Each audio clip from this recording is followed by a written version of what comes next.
नमस्कार। आज वो बात बताएंगे जो कहीं पर नहीं है।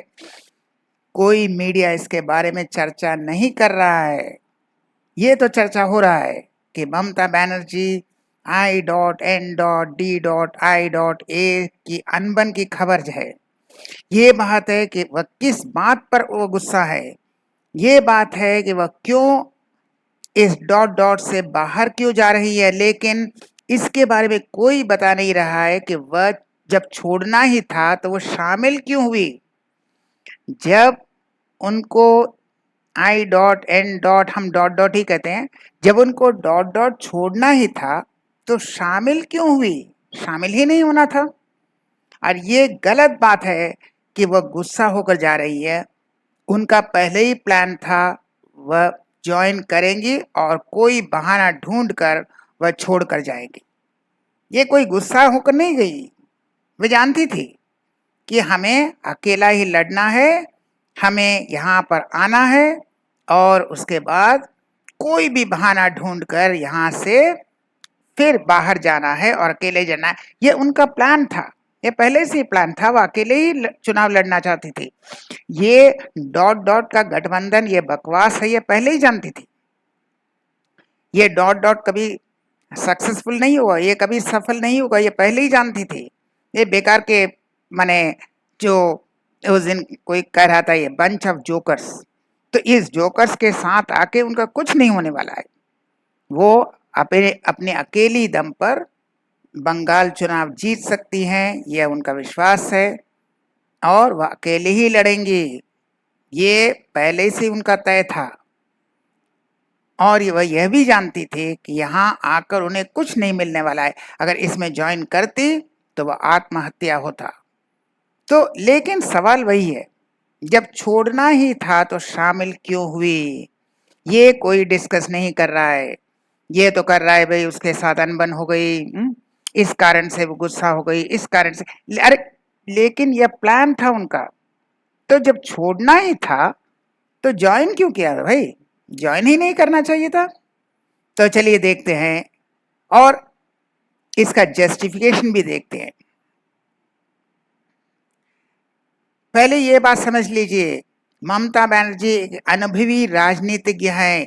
वो एक बहुत ही एक्सपर्ट पॉलिटिशियन हैं, एक चतुर खिलाड़ी हैं। वो अच्छी हैं बुरी हैं ये अलग कहानी है, लेकिन वह एक एक्सपर्ट पॉलिटिशियन है क्योंकि उन्होंने ग्राउंड लेवल जीरो से यहाँ तक आया है। ये कोई विरासत में नहीं मिला।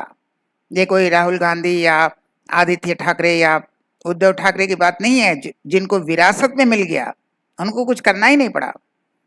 इनका जीरो से ऊपर तक एक संग्राम है। वो अच्छी हैं बुरी हैं इस बात पर नहीं जा रहा है, लेकिन लेफ्ट फ्रंट के दौरान उनका एक बहुत अच्छा संग्राम है, बहुत कठिन संग्राम के साथ वो उठी हैं। वह एक अनुभवी पॉलिटिशियन है। वह कांग्रेस और वामपंथ के अंदर और बाहर को भली भांति जानती हैं। कांग्रेस में वह रह चुकी हैं और कांग्रेस को इसीलिए छोड़ा था कि उसे पता चल गया कि इसमें कोई भविष्य नहीं है, यह पार्टी तो ऐसे ही खत्म है। तो नैया डूबने से पहले उसने कांग्रेस छोड़ा था और वामपंथ के बारे में वह जानती हैं कि उन्हीं को हराया था। वामपंथियों को हराकर वह बंगाल में आई थी और वामपंथ के साथ ही उनकी लड़ाई थी और बहुत ही कठिन लड़ाई थी। आपको याद होगा उस वक्त क्या हुआ था।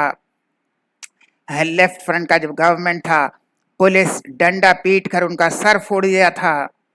वही पैसेज कॉरिडोर में से उनके बाल पकड़कर खींचे थे। वह घंटों मीलों धूप में कीचड़ में सर्दी में वह कितनी मील पैदल चलती थी। यह उनके संग्राम, कठिन संग्राम से वो उठी हैं। तो वो जानती हैं वामपंथ के एक एक नब्ज को जानती हैं, कांग्रेस के एक एक नब्ज को जानती हैं। वो यह भी जानती हैं कि कांग्रेस और लेफ्ट बंगाल में खत्म हो चुका है, इनका कोई फ्यूचर है ही नहीं। इनका कोई फ्यूचर नहीं है, कांग्रेस खत्म, वामपंथ खत्म, ये जानती हैं वो यह भी जानती हैं कि टीएमसी बंगाल में कभी भी कांग्रेस या वामपंथियों के साथ तालमेल नहीं बिठा सकेगी, क्योंकि इनके साथ जाना उनके लिए आत्मघाती होगा। वो इनके साथ जाएंगे। जो कांग्रेस डूब चुका है, जो वामपंथी डूब चुका है, अब इनके साथ जाएंगे तो वो खुद भी डूबेंगे। वह इतनी बेवकूफ नहीं है कि एक डूबती हुई नौका के साथ वह चले। अरे भैया ऐसे ही डूबने वाले हैं भाई। कांग्रेस का कोई नामो निशान नहीं है, वामपंथियों का कोई नामो निशान नहीं है। ये वैसे दुनिया में भी खत्म होने जा रहे हैं। इनका कोई अगले 50-100 साल तक कोई फ्यूचर नहीं है। तो इनके साथ कौन आएगा ये तो जानते हैं। बेकार टीएमसी जो बंगाल में उनका जो साख है अभी भी जो होल्ड है, अभी चुनाव हुआ है, अभी पंचायत चुनाव हुआ है, इसके पहले तो चुनाव में तो वो जीतते हैं, तो वो जानते हैं उनका अभी भी कब्जा है। अभी भी बहुत से उनके सपोर्टर्स हैं। जो कांग्रेस जीरो है, वामपंथी जीरो है, तो जीरो के साथ कोई नहीं जाएगा, क्योंकि ये करना उनके लिए सुसाइडल होगा। वह कांग्रेस छोड़ कर आई थी क्योंकि वह जानती थी कि कांग्रेस का कोई भविष्य नहीं है। वामपंथियों से लड़कर आई थी, पुलिस के साथ लड़कर, हाँ, डंडे खाकर उनका सर फोड़ा गया था, बाल पकड़कर खींचा गया था। तो इनके साथ वो लड़कर आई हैं। तो और अभी कांग्रेस भी जीरो है, लेफ्ट भी जीरो है, तो जीरो के साथ कौन जाना चाहेगा? ये कोई बेवकूफ तो नहीं है। तो वह कांग्रेस वामपंथी दलों के पाखंड को जानती थी। वह तो बस गठबंधन छोड़ने के बहाने का इंतजार कर रही थी। वह ज्वाइन करने के पहले ही उन्होंने ठीक कर लिया था कि कोई न कोई बहाना तो मिलेगा कि मैं छोड़कर चली जाऊं। और वैसे भी गठबंधन के पहले ही तो इंडिकेशन था, सब प्रधानमंत्री बनना चाह रहे थे। वहां नीतीश कुमार प्रधानमंत्री का ख्वाब देख रहे थे, यहाँ पर अरविंद केजरीवाल प्रधानमंत्री। तो ये तो ऐसे ही राहुल गांधी अब प्रधानमंत्री बनना चाहते हैं, तो ऐसे भी तो गड़बड़ होना ही था। तो जानती थी कि इसका तो ये गठबंधन तो होगा नहीं, इसका कुछ नहीं होगा, ये खाली एक ड्रामा होगा, एक एब्सर्ड ड्रामा होगा, ये तो पहले ही जानती थी। तो उन्होंने ज्वाइन ही किया था कि किसी बहाने से मैं छोड़ दूंगी, इसी बहाने ये छोड़ना ही है। वो पहले छोड़ने का प्लान बनाकर ही ज्वाइन किया था। और वह जानती थी कि अन्य दलों के संदिग्ध चरित्रों के कारण उसे ऐसा मौका मिलेगा। मौका तो मिलेगा जब नीतीश कुमार है, जब अरविंद केजरीवाल है, सब प्रधानमंत्री बनना चाहते हैं। वहां राहुल गांधी जो हर बार गुड़ गोबर कर देते हैं, जो फ्लाइंग किस देते हैं, जो आंख मारते हैं, तो ऐसे लोगों के साथ कोई प्रॉब्लम नहीं है, तो कोई ना कोई बहाना तो मिल ही जाएगा। लेकिन फिर मुख्य सवाल वहीं पर है, तो आखिर शामिल क्यों हुई? सभी तो जानते हैं कि वो पहले से उनका प्लान था कि ये छोड़ना ही है, कोई ना कोई बहाना देकर छोड़। लेकिन भाई शामिल तो क्यों हुआ, यही तो सवाल है। इस सवाल का जवाब किसी के पास है?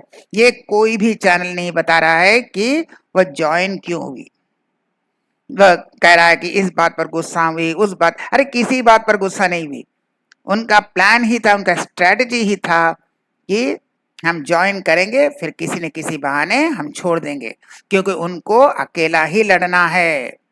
दूसरे के साथ लड़ा तो वह डूब जाएंगे, वह अकेला लड़ेंगे तो फिर भी खैर उनका कुछ फ्यूचर है। अभी भी उनके बंगाल में कुछ सपोर्ट है, सपोर्ट बेस है, स्ट्रॉन्ग होल्ड है। और दूसरे के साथ गया, कांग्रेस के साथ गया, लेफ्ट के साथ, तब तो इनका ऐसे ही खत्म हो जाएगा। तो ये कोई सुसाइड मिशन में नहीं जाना चाहती थी, वो अकेले ही लड़ेंगे। लेकिन तो फिर आखिर शामिल क्यों हुई भाई? I dot N dot D dot वही डॉट डॉट में शामिल क्यों हुई? जब जानती थी कि ये इसका कुछ होने ही वाला नहीं है, ये तो बेकार बकवास का एक ड्रामा है, तो ज्वाइन क्यों हुई? इनके पास सिर्फ दो कारण था ज्वाइन करने के लिए। पहला कारण क्या था? कांग्रेस और लेफ्ट की क्रेडिबिलिटी को सबके सामने लाना और उनकी क्रेडिबिलिटी को डिस्ट्रॉय करना, और वह काफी हद तक सक्सेसफुल भी हो गई। कांग्रेस और लेफ्ट की क्रेडिबिलिटी को जीरो कर दिया, और बीजेपी की बी टीम के तौर पर उसे नहीं देखा जाना चाहिए। अगर वह ज्वाइन नहीं करती तो बोलते देखो भाई ये बीजेपी की बी टीम है, लोग वही करते, भाई हम लोग एक साथ आ रहे हैं मोदी जी के खिलाफ और ये हमारे गठबंधन में शामिल नहीं हुई, तो इसका मतलब है ये बीजेपी की बी टीम है। तो इस इमेज को हटाने के लिए उन्होंने ज्वाइन किया, लेकिन ज्वाइन करने के पहले ही उनके पास प्लान था कि उसे छोड़ना है, और वह ज्वाइन भी किया। उसे मौका तो मिलना ही था, आज नहीं तो कल कोई ना कोई मौका मिल ही जाता, क्योंकि उनके पास एक स्ट्रॉन्ग सपोर्ट है। ये याद रखिएगा कि सिर्फ ममता बनर्जी और अरविंद केजरीवाल अपने चेहरे पर जीतते हैं। उद्धव ठाकरे अपने चेहरे पर चुनाव नहीं जीता, वह मोदी जी के चेहरे पर जीता था ना। नीतीश कुमार अपने चेहरे पर नहीं जीता था, वो बीजेपी की गठबंधन बीजेपी के चेहरे पर जीता था। लेकिन सिर्फ अरविंद केजरीवाल और ममता बनर्जी अपने चेहरे पर जीतते हैं। वो अच्छे हैं बुरे हैं ये अलग कहानी है, वे ईमानदार हैं कि नहीं वो अलग कहानी है, लेकिन अपने चेहरे पर जीतते हैं। तो ये बेकार इस गठबंधन में क्यों आएंगे भाई?